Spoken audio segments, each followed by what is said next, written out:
बच्चों प्यारे बच्चों, स्वागत है एक बार फिर आपका हमारे यूट्यूब चैनल में। देखिए, अभी तक हमने बहुत सारे चैप्टर्स के इम्पोर्टेंट क्वेश्चंस को देख लिए हैं जिनकी परीक्षा में आने की पूरी संभावना है। इस वीडियो के अंदर हम बात करेंगे अध्याय 6 के उन प्रश्नों की जिनकी संभावना सबसे अधिक बन रही है इस वर्ष की परीक्षा के लिए। सबसे पहले हम बात करें अध्याय 6 के अंदर जो कुल नंबरिंग जो रहेगी हमारी 7 नंबर के प्रश्न इसमें से पूछे आएंगे। उनको डिवाइडेशन किस तरीके से क्या है कि एक एक नंबर के 2 ऑब्जेक्टिव, 2 नंबर का एक प्रश्न और 3 नंबर का एक प्रश्न, इस प्रकार कुल मिलाकर के 7 नंबर का अध्याय होने वाला है। इसके अंदर हम सिर्फ 6 या 7 क्वेश्चन की ही बात करेंगे जो सबसे इम्पोर्टेंट बन रहे हैं। आप उन प्रश्नों के ऊपर सबसे अधिक ध्यान देना है। बाकी के प्रश्नों को भी आपको सॉल्व करना है। ऐसा नहीं कि आप केवल इन्हीं प्रश्नों को हल करें, और इन प्रश्नों को हल करने का तरीका आप सीखिए ताकि आप अगर अन्य कोई प्रश्न भी नंबर चेंज करके आता है तो आप उसे हल कर सकें। वीडियो पर पहली बार आए हैं अगर आप, तो चैनल को ज़रूर सब्सक्राइब कर लीजिए, वीडियो को अपने दोस्तों में शेयर कर लीजिए और इसे लाइक करना मत भूलिए। हाँ, बेल आइकन ज़रूर दबा दीजिए क्योंकि आगे के जो चैप्टर्स के इम्पोर्टेंट क्वेश्चन आपको मिलने वाले हैं उसकी अपडेट आपको तुरंत मिल सके। शुरू करते हैं यहाँ पर। और यहाँ पर देखिए, यहाँ से लेकर के यहाँ तक के जो ऑब्जेक्टिव्स है इसमें से एक ऑब्जेक्टिव ज़रूर पूछा जाना है। ऐसी आकृतियाँ जिनके आकार समान लेकिन माप अलग अलग हों, ऐसी आकृतियों को समरूप आकृतियाँ कहते हैं, या फिर ये परिभाषा हो गई समरूप आकृतियों की। ठीक है, और आकृतियों के इस गुण को हम समरूपता कहते हैं कि सभी वृत्त भी जो होते हैं वो कैसे होते हैं, समरूप होते हैं। सभी वर्ग भी समरूप होते हैं और त्रिभुज समरूप होते हैं। कौन से? तो समबाहु त्रिभुज, जितने भी समबाहु त्रिभुज होंगे सभी समरूप होंगे। सभी समरूप आकृतियां सर्वांग सम होती हैं। देखिए, अगर कोई आकृतियां समरूप हैं तो सर्वांग सम होने के लिए जो उनकी भुजाएं हैं, क्योंकि समरूपता के अंदर कोण तो समान होंगे लेकिन भुजाओं की माप जो है वो अलग अलग होगी। ठीक है, तो यहाँ पर सर्वांग समता के लिए भुजाओं की माप भी कैसी होनी चाहिए, समान होनी चाहिए। तो ये जो है सभी समरूप आकृतियाँ सर्वांग सम हो भी सकती हैं, नहीं भी हो सकती। तो ये कथन पूरी तरीके से सत्य नहीं है, असत्य कथन है। सभी सर्वांग सम आकृतियाँ सदैव समरूप होती है। बिल्कुल, जितनी भी सर्वांग सम आकृतियाँ हैं वो हमेशा समरूप होगी। दो त्रिभुज समरूप होते हैं यदि उनके संगत कोण कैसे हों, बराबर हों, और संगत भुजाएं जो हैं वो कैसी है, समानुपाती हो, या संगत भुजाओं का अनुपात जो है बराबर हो, तो ये समरूपता के प्रतिबंध हैं। ठीक है, आप कभी कभी प्रश्न बोलते हैं समरूपता के प्रतिबंध लिखिए। दो बहुभुज की समरूपता के प्रतिबंध या दो त्रिभुज की समरूपता के प्रतिबंध। अगर बहुभुज पूछे तो हमें यहाँ पर लिखना है बहुभुज समरूप होते हैं। अगर त्रिभुज पूछा जाए तो हमें यहाँ पर लिखना है कि दो त्रिभुज समरूप होते हैं यदि उनके संगत कोण बराबर हो और दूसरा संगत भुजाएं कैसी हो, समानुपाती हों। दो त्रिभुजों के संगत कोण बराबर हो तो त्रिभुज कैसे कहलाते हैं, संगत कोण बराबर होने पर त्रिभुज समरूप हो जाएंगे। दो समान कोणिक त्रिभुजों में उनकी संगत भुजाओं का अनुपात समान कोणिक है, समान कोणिक है तो त्रिभुज समरूप होंगे, और त्रिभुज समरूप है तो भुजाओं का अनुपात जो होगा कैसा होगा, भुजाओं का अनुपात हमेशा बराबर रहता है। किसी त्रिभुज की एक भुजा के समांतर अन्य दो भुजाओं को भिन्न भिन्न बिंदु पर प्रतिच्छेद करने के लिए एक सरल रेखा खींची जाए तो ये अन्य दो भुजाएं एक ही अनुपात में विभाजित हो जाती है। ये आधारभूत आनुपातिकता प्रमेय का कथन है। आपसे प्रश्न पूछा जा सकता है, आधारभूत आनुपातिकता प्रमेय का कथन लिखिए या थेल्स प्रमेय लिखिए। यदि एक रेखा किसी त्रिभुज की दो भुजाओं को एक ही अनुपात में विभाजित करे तो वह तीसरी भुजा के कैसी होगी, तीसरी भुजा के समांतर होगी। यह आधारभूत आनुपातिकता का विलोम प्रमेय का कथन है, विलोम है। ठीक है, यहाँ पर हो रहा था कि अगर समांतर है तो समान अनुपात में विभाजित करेगी, और अगर कोई रेखा किन्हीं त्रिभुज की दो भुजाओं को समान अनुपात में विभाजित कर रही है तो तीसरी भुजा की कैसी होगी, समांतर होगी। दो त्रिभुजों में संगत कोण बराबर हैं तो वे त्रिभुज कैसे होंगे, अगर संगत कोण बराबर हो गए तो त्रिभुज कैसे होंगे, समरूप होंगे। दो त्रिभुजों की संगत भुजाएं समानुपाती हों तो भी त्रिभुज कैसे होंगे, समरूप होंगे। ठीक है, वर्ग की किसी भुजा पर बनाए गए समबाहु त्रिभुज का क्षेत्रफल उसी वर्ग के एक विकर्ण पर बनाए गए समबाहु त्रिभुज के क्षेत्रफल का आधा होता है। ठीक है, ये ऑब्जेक्टिव भी पूछा हुआ है। ABC और BDE दो समबाहु त्रिभुज इस प्रकार हैं कि D भुजा BC का मध्य बिंदु है, तो ABC और BDE के क्षेत्रफलों का जो अनुपात होगा वो कितना होगा, 4:1 के बराबर रहने वाला है। चलिए अगला जो ऑब्जेक्टिव है, ये यहाँ से भी बहुत इम्पोर्टेंट ऑब्जेक्टिव्स हमारे बनने वाले हैं, और इसमें हम बात करें समकोण त्रिभुज में कर्ण का वर्ग शेष अन्य दो भुजाओं के वर्गों के योग के बराबर होता है। ये कौन सी प्रमेय है? जब समकोण त्रिभुज है तो एक ही चीज़ याद रहनी चाहिए अपने को कि ये पाइथागोरस प्रमेय का कथन है। इसको सिद्ध करना भी आप लोग सीख लेना। किसी त्रिभुज में एक भुजा का वर्ग अन्य दो भुजाओं के वर्गों के योग के बराबर हो तो पहली भुजा के सामने का जो कोण है वो कैसा होगा? समकोण होगा, या उसकी जो माप होगी वो कितनी होगी? 90 डिग्री होगी। पाइथागोरस प्रमेय का विलोम है। ठीक है, समकोण त्रिभुज में कर्ण सबसे बड़ी भुजा होती है, सत्य कथन है, बहुत ही इंपॉर्टेंट ऑब्जेक्टिव है। भुजाओं 7, 24 और 25 सेंटीमीटर से निर्मित त्रिभुज समकोण त्रिभुज होगा। समकोण त्रिभुज कब होता है कि यदि जो है इसकी एक भुजा का वर्ग अन्य दो भुजाओं के वर्गों के योग के बराबर। तो सबसे बड़ी भुजा तो कर्ण हो गई, 25 का वर्ग कितना होता है? 625 होता है। अब इन दो भुजाओं के वर्गों के योग के बराबर आ रहा क्या? 7 का वर्ग 49 और 4 का जो वर्ग हो गया 24 का जो वर्ग हो गया वो कितना हो गया? 576। 576 और 49 625 हो रहा है, इसलिए एक सत्य कथन हो जाएगा। ऐसे ही आपको इन दोनों ऑब्जेक्टिव्स को देखना है। 3, 8 और 6 सेंटीमीटर से बनने वाला समकोण त्रिभुज होगा क्या 8 का वर्ग जो है 3 के वर्ग और 6 के वर्ग के बराबर है? क्या 13 का वर्ग जो है 12 का वर्ग धन 5 के वर्ग के बराबर है? अगर ये होता है तो यह समकोण त्रिभुज होगा और कथन सत्य हो जाएगा। चलिए 10 मीटर लंबी सीढ़ी एक दीवार पर टिकाने पर भूमि से 8 मीटर की ऊंचाई खिड़की तक पहुंचती दीवार के आधार सीढ़ी के निचले सिरे की दूरी होगी। ये क्वेश्चन अभी हम हल करने वाले हैं और इसको 2 या 3 नंबर के अंदर परीक्षा के अंदर पूछा जाता है और कभी कभी जो है ऑब्जेक्टिव के अंदर ही पूछ लिया जाता है। त्रिभुज ABC में AB बराबर 6√3, AC बराबर 12 और BC बराबर 6 सेंटीमीटर, तो कोण B का मान कितना होगा? चलिए दोनों क्वेश्चंस को हम देख लेते हैं कि एक 10 मीटर लंबी सीढ़ी दीवार पर टिकाने से, सीढ़ी 10 मीटर लंबी है मतलब अपने को उसको जब भी हम सीढ़ी को टिकाते हैं तो तिरछा उसको टिकाना पड़ेगा। मतलब ये जो क्या हो जाएगा, एक दीवार है उसके ऊपर एक सीढ़ी को हमने टिका दिया, तो यहाँ से जो दीवार की ऊंचाई वो कितनी है? 8 मीटर है, और दीवार के निचले आधार से सीढ़ी के निचले सिरे की दूरी, ये दूरी अपने को ज्ञात करनी है। सीढ़ी जो है यहाँ पर दीवार ख़त्म हो रही है, उससे यहाँ तक कितनी दूरी तक अपने को तिरछी टिकी हुई है। मतलब कुल मिलाकर के अपने को यहाँ पर जो है दीवार और ज़मीन के बीच में जो कोण बनने वाला है, समकोण बनने वाला है, तो ये समकोण त्रिभुज हो गया। तो कर्ण का वर्ग, कर्ण कौन सी भुजा? 90 डिग्री के सामने वाली भुजा। AC का वर्ग बराबर AB का वर्ग धन BC के वर्ग के बराबर होगा। इनमें मान रख दिया हमने, इसको जो ज्ञात करना है तो इसको हमने x मान लिया है। ठीक है, तो 10 का वर्ग 100 हो गया, 8 का वर्ग 64 हो गया, x स्क्वायर हो गया। इसको इधर लेकर के आए तो x स्क्वायर बराबर कितना मिला? 36 मिला। तो x बराबर कितना मिलेगा अपने को? 6 मीटर जो है इसका आंसर हो जाएगा। मतलब उसकी सीढ़ी की जो दूरी है दीवार के निचले सिरे से सीढ़ी के निचले सिरे की जो दूरी है वो कितनी होगी? 6 मीटर होगी। यहाँ पर ये जो त्रिभुज बना दिया गया है इसके अंदर बोला है कि AB बराबर 6√3 सेंटीमीटर है, AC बराबर 12 है और BC बराबर 6 है। तो हम देखते हैं कि सबसे बड़ी भुजा 12 का वर्ग करके देखते हैं कितना मिलता है अपने को? 144 मिलता है।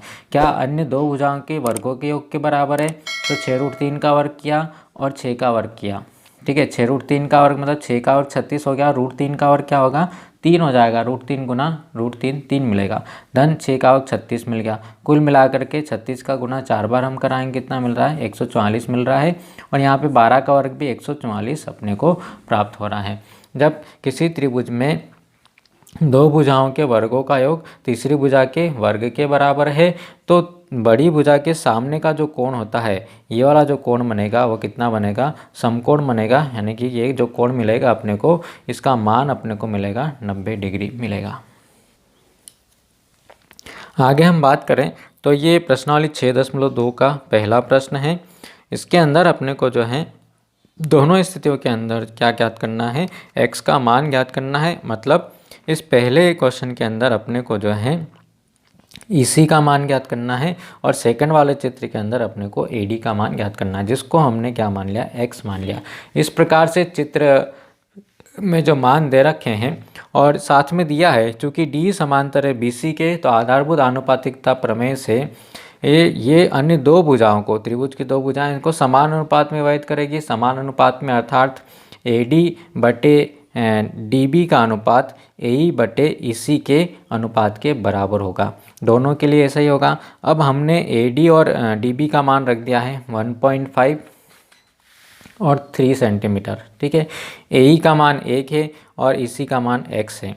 तो यहाँ से हम पॉइंट हटा दे तो इधर अपने को 0 लगाना पड़ेगा। तो यहाँ पर अपने को मिल गया, कितना मिलेगा, 1/2 बराबर 1/x, ठीक है। इसका गुणा इधर करवा दें, इसका गुणा इधर करवा दें, तो x बराबर मिल जाएगा अपने को 2 सेंटीमीटर। इसका आंसर हो जाएगा। इस वाले भाग की हम बात करें तो यहाँ पर भी AD बटे DB बराबर AE बटे EC के बराबर होगा। अपने को AD का मान यहाँ पर ज्ञात करना है, मान रख दिया x, इसका मान कितना है 7.2 है, इसका मान कितना है 1.8 है और इसका 5.4 है। यहाँ से पॉइंट हम हटाएंगे तो ये पॉइंट से पॉइंट कैंसिल हो जाएगा, 10/10 मिलेगा अपने को। और यहाँ से पॉइंट हटाते हैं तो ऊपर कितना मिल जाता है, 10 मिल जाता है, ठीक है। इस 7.2 को भी हम उधर लेकर के चले जाते हैं तो यहाँ पे अपने को मिलता है 10x, यहाँ पर मिल रहा है 18 और 7.2 का तो पॉइंट हम हटा चुके थे, 72 हो गया और ये कितना हो गया, 54 हो गया। तो अपने को यहाँ पर मिलेगा 10x इक्वल टू, यहाँ पर मिलता है 18 से हम इसको काट देंगे, 3 से 72 को काटेंगे तो यहाँ पर अपने को कितना मिल जाएगा, 24 मिल जाएगा। 10x बराबर कितना मिला, 24। 10 को इधर ले गए, गुणा में है, उधर जाएगा तो कहाँ चला जाएगा, भाग में चला जाएगा। तो 24/10 मतलब इसका आंसर मिलेगा अपने को, ये जो x का जो मान है अपना यहाँ पर कितना हो जाएगा, 2.4 सेंटीमीटर इसका मान अपने को मिल जाएगा। अगला जो प्रश्न है ये हमें दिया हुआ है कि इसके अंदर अपने को जो है कोण P का मान ज्ञात करना है, अर्थात ये कोण अपने को ज्ञात करना है। अब यहाँ पर हम देखते हैं कि जो दोनों त्रिभुज हैं, सबसे पहले अपने को देखना पड़ेगा कि क्या ये दोनों त्रिभुज जो हैं वो समरूप हैं क्या। अब यहाँ पर अपन ABC ले रहे हैं, ठीक है। तो AB की जो भुजा है 3.8 वो किसके इनका अनुपात देखना पड़ेगा अपने को। 3.8 है, 7.6 है, ये 6 है और ये कितनी है, 12 है, ठीक है। ये 3√3 और ये 6√3 है। सब भुजाएं जो कैसी है, डबल आ रही है। मतलब इनका जो अनुपात है सबका वो 1/2 के बराबर अपने को मिल रहा है, ठीक है। तो त्रिभुज ABC और त्रिभुज PQR हम ले रहे हैं। इसमें भुजा AB का अनुपात हम निकालते हैं, किससे निकालते हैं, RQ से, ठीक है। भुजा RQ से अनुपात निकाला तो 3.8 और ये कितना 7.6 कितना मिलेगा, 1/2 अपने को मिल जाएगा, ठीक है। BC का अनुपात हम PQ से निकालते हैं 6/12, ये भी कितना मिलता है, 1/2 मिलता है। और AC का अनुपात हम ज्ञात करेंगे किससे, AC का अनुपात हम ज्ञात कर रहे हैं, किससे ज्ञात करेंगे, AC का अनुपात हम जो रूट वाली भुजा है, कौन सी भुजा है, AC का अनुपात हम ज्ञात करेंगे RP से, ठीक है। तो AC कितनी है, 3√3 और ये कितना है, 6√3 है। तो यहाँ पर भी अपने को कितना मिलेगा, 1/2 मिलेगा। चूँकि सभी भुजाओं का अनुपात जो है वो कैसा आया है, बराबर आया है। AB बटे RQ बराबर BC बटे, यहाँ पर आप जो है इसको क्या लिखेंगे कि AB के बटे में कितना लिया है हमने, ये वाली भुजा ली है RQ, ठीक है। फिर उसके बाद में हम चलें B से C पर आए, BC, और यहाँ Q से आपको किस पर आना पड़ेगा, P पर आना पड़ेगा, तो ये आएगा QP, ठीक है। और उसके बाद में C से हम गए हैं A पर, ठीक है। यहाँ P पर आकर के R पे जाना है, C से A पर गए हैं तो CA और बटे यहाँ से हम चल रहे तो क्या आएगा, PR अपने को जो है यहाँ पर लिखना पड़ेगा, तो इससे अपने को क्या पता चलता है कि इस क्रम में हम चल रहे हैं। देखिए ए से बी पे आए, बी से सी पर आए, तो क्या बन गया, त्रिभुज ए बी सी बना। ठीक है, और इधर इस वाले में हमने कौन सा क्रम लिया है, आर से क्यू पे आए, क्यू से पी पे गए, तो आर क्यू पी। ठीक है, कौन सा त्रिभुज बन गया अपने पास में, यहाँ पर हम लिखेंगे आर क्यू पी। तो ये दोनों जो त्रिभुज हैं वो कैसे हो गए, समरूप हो गए। और जब त्रिभुज समरूप हैं तो इनके संगत कोण जो होंगे वो कैसे होंगे, बराबर होंगे। त्रिभुज समरूप हैं तो संगत कोण बराबर, और संगत कोण बराबर हैं मतलब इस त्रिभुज का जो कोण सी है और इसका संगत कोण कौन होगा, कोण सी। यहाँ पर देखिए सी और यहाँ पर क्या मिल रहा है, पी, तो कोण सी का संगत कोण कौन सा होगा, कोण पी होगा। मतलब अगर इस त्रिभुज के अंदर हम कोण सी का मान ज्ञात कर लेते हैं तो कोण पी के बराबर हो जाएगा। तो त्रिभुज ए बी सी में कोण सी का मान कितना होगा, कि हम जानते हैं कि त्रिभुज के तीनों कोणों का कितना होता है, 180 डिग्री होता है। मान रख दें हम यहाँ पर 80, 60, देन सी का मान निकालना है, 80 और 60 140 हो गया, तो सी बराबर कितना होगा, 40 डिग्री होगा। जब सी 40 डिग्री है तो अतः हम लिख देंगे कि कोण पी का मान भी किसके बराबर होगा, 40 डिग्री के बराबर अपने को मिलेगा। तो ये कोण पी का मान 40 डिग्री हो गया। 3 नंबर के लिए जो है बहुत अच्छा क्वेश्चन है। अगले प्रश्न की हम बात करें तो एक लंबाई 6 मीटर वाले ऊर्ध्वाधर स्तंभ, एक स्तंभ की जो लंबाई है वो 6 मीटर है, उसकी जो ज़मीन पर छाया की लंबाई है वो कितनी है, 4 मीटर है, और उसी समय एक मीनार की छाया की लंबाई कितनी आ रही है, 28 मीटर आ रही है। तो मीनार की ऊंचाई अपने को ज्ञात करनी है। अब त्रिभुज ए बी सी और त्रिभुज डी एफ की हम बात करें तो यहाँ पर देखिए कि ये कोण जो है, क्योंकि स्तंभ जो है ज़मीन के साथ में 90 डिग्री का कोण बनाएगा, यहाँ पर भी जो है 90 डिग्री का कोण जो है बनेगा। तो यहाँ पर कोण B बराबर हो गया कोण E के। ठीक है, और कोण C और कोण HB बराबर है। क्यों बराबर हैं, क्योंकि जब यहाँ से आप सूर्य का उन्नयन कोण, सूर्य को देखेंगे और इस बिंदु से देखेंगे, क्योंकि समय दोनों का एक ही है, इसलिए ये जो सूर्य का जो उन्नयन कोण होगा वो बराबर होगा, मीन्स कोण C बराबर होगा कोण F के। जब किन्हीं दो त्रिभुजों के अंदर या दो त्रिभुजों के अंदर दो संगत कोण बराबर हो जाते हैं तो तीसरा कोण अपने आप बराबर हो जाएगा। कोण कोण समरूपता से अभी हम लिख सकते हैं कि दोनों जो त्रिभुज हैं, त्रिभुज ABC समरूप होगा त्रिभुज DEF के। और जब त्रिभुज समरूप है तो इनकी संगत भुजाओं का अनुपात बराबर, AB का अनुपात और DE का अनुपात जो है क्या होगा, बराबर होगा। AB बटे DE बराबर, इधर किसकी संगत भुजा BC और इसकी संगत भुजा कौन सी है, EF, सबका अनुपात जो है बराबर हो गया। अब इसके अंदर हम जो क्या कर देते हैं, मान रख देते हैं। AB का मान अपने पास में कितना है, 6 मीटर है, और DE का मान कितना है अपने पास में, DE को हमने x माना। ठीक, BC का मान कितना है, 4 है, और ये कितना है, 28 है। ठीक है, x का मान अपने को निकालना है, क्रॉस गुणा करवा दें, 4x बराबर 6 गुना 28 हो गया। तो x बराबर इस 4 को भी हम उधर लेकर के जाएंगे, 6 गुना 28 बटे 4, 4 साते कितना हो गया, यहाँ पर जो है 28 मिल जाएगा अपने को। तो x बराबर 6 7 42 मीटर। ये जो है x किसको माना था हमने, मीनार की ऊंचाई को हमने x माना था, इसलिए आंसर हम क्या लिखेंगे, अतः मीनार की ऊंचाई जो है वो कितनी होगी, 42 मीटर अपने को मिल जाएगी। अगले जो 2 प्रश्न हैं वो बहुत इम्पोर्टेंट है परीक्षा के लिए, इनमें से एक प्रश्न जरूर पूछे जाने की संभावना हमारी बनेगी। तो यहाँ पर दिया है त्रिभुज ABC जो है वो क्या है, समद्विबाहु त्रिभुज है जिसका कोण C समकोण है। तो सिद्ध कीजिए कि AB² बराबर 2AC²।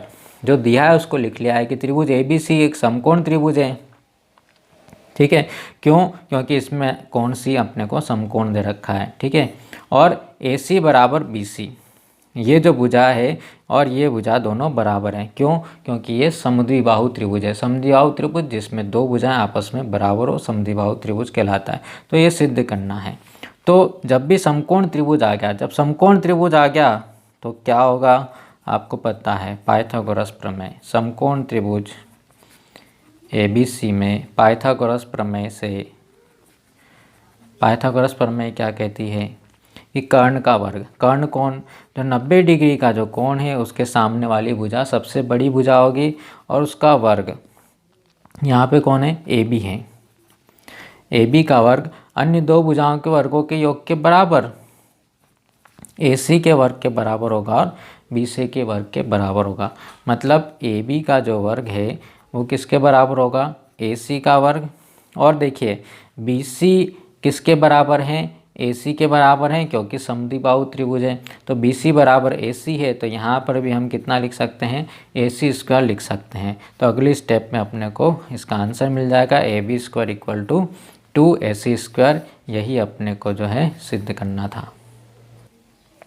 अगले और इसके विलोम प्रश्न की तरफ हम आते हैं। त्रिभुज ए बी सी समद्विबाहु त्रिभुज है जिसमें ए सी बराबर है बी सी के, ठीक है। ए सी और बी सी बराबर है, समद्विबाहु त्रिभुज है, और ये दिया है कि A B square equal to 2ac square है। तो हमने जो दिया है वो लिख दिया। तो सिद्ध करना है कि त्रिभुज ए बी सी जो है वो कैसा है, समकोण त्रिभुज है, ये अपने को सिद्ध करना है, ठीक है। तो समकोण त्रिभुज में तो जो दिया है उससे शुरुआत कर लेते हैं हम। इससे समीकरण नंबर 1 यहाँ से शुरुआत करते हैं कि ए बी स्क्वायर बराबर हो गया 2ac स्क्वायर की, ये अपने को दिया है। अगली स्टेप में हम क्या लिखेंगे, A B square equal to ये 2 बार ac स्क्वायर है, तो इसको हम ऐसा लिख सकते हैं ac square plus ac square, 2 बार लिख दिया, मतलब 2ac स्क्वायर हो गया। अब A B square equal to, ठीक है, यहाँ पर ए बी और ए सी आपस में कैसे हैं, बराबर हैं। त्रिभुज कौन सा है, समद्विबाहु त्रिभुज है। तो एक ए सी की जगह हम क्या लिख सकते हैं, बी सी लिख सकते हैं, बी सी का स्क्वायर प्लस एक ए सी को हमने ऐसा ही लिख दिया। क्यों लिख दिया, क्योंकि ए सी बराबर बी सी समद्विबाहु त्रिभुज है, त्रिभुज ए बी सी, इसलिए, ठीक है। तो यहाँ पर A B square equal to अपने को कितना मिल गया, B C square plus A C square. अब A B square equal to B C square plus A C square, मतलब इस त्रिभुज के अंदर इस भुजा का वर्ग, किसका वर्ग, ए बी का वर्ग जो है ए सी के वर्ग और बी सी के वर्ग के बराबर है। एक भुजा का वर्ग अन्य दो भुजाओं के वर्गों के योग के बराबर है। तो जो बड़ी भुजा कौन सी बनेगी, ये दोनों छोटी है, इनका योग इसमें सम्मिलित है। सबसे बड़ी भुजा हमारे पास में जो रहेगी वो कौन सी रहेगी, ए बी रहेगी। इसलिए इस ए बी का वर्ग इन दो भुजाओं के वर्गों के योग के बराबर है। तो बड़ी भुजा के सामने का जो कोण होगा वो कितना होता है, समकोण होता है। अर्थात हम यहाँ पे लिखेंगे कि कोण सी जो है वो कैसा होगा, 90 डिग्री का होगा। कैसे लिखा, पाइथागोरस की एक विलोम प्रमेय है, पाइथागोरस की विलोम प्रमेय से हमने इसको लिखा है। इसका मतलब ये हुआ कि त्रिभुज ए बी सी जो है वो कैसा है, समकोण त्रिभुज है।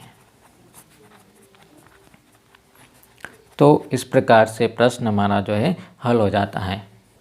अगले प्रश्न की हम बात करें तो त्रिभुज ए बी सी एक समबाहु त्रिभुज है और उसकी प्रत्येक भुजा 2a लंबाई की दे रखी है। प्रत्येक भुजा की जो लंबाई है वो 2a है। ए बी बी सी और ए सी बराबर जो है कितना दिया हुआ है, ए बी बी सी और ए सी बराबर 2a है। तो अपने को इसके शीर्ष लंब की लंबाई ज्ञात करनी है। शीर्ष लंब मतलब त्रिभुज में एक शीर्ष से सम्मुख भुजा पर खींचा गया लंब शीर्ष लंब कहलाता है। इसको हम d मान लें तो ये जो है शीर्ष लंब हो जाएगा। अपने को ज्ञात करना है AD की लंबाई।